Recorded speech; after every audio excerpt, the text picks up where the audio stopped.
Hi hello అందరికీ హృదయపూర్వక వందనాలండి. దేవుని బిడ్డలారా, దేవుడు మిమ్మల్ని దీవించి ఆశీర్వదించునుగాక. అలాగే ఈరోజు మనం వాగ్దానం చూసినట్లయితే కీర్తన గ్రంథం 103 కీర్తన 5వ వచనం చూసినట్లయితే, పక్షిరాజు యవనం వలె నీ యవనము క్రొత్తదాగుచుండునట్లు మేలులతో నీ హృదయంను తృప్తిపరచుచున్నాడు. పక్షిరాజు ఎలాగైతే యవ్వనంగా ఉంటాడో మరి అలాంటి యవ్వనం నీకు దయచేయబోతున్నాడు. దేవుని బిడ్డలారా, మేలులతో నీ హృదయాన్ని నింపుతానంటున్నాడు దేవుని బిడ్డ.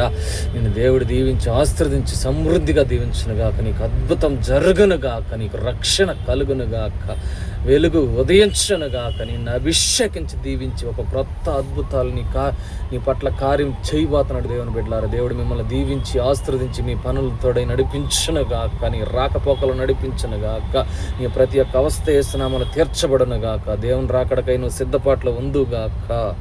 ఆమేన్.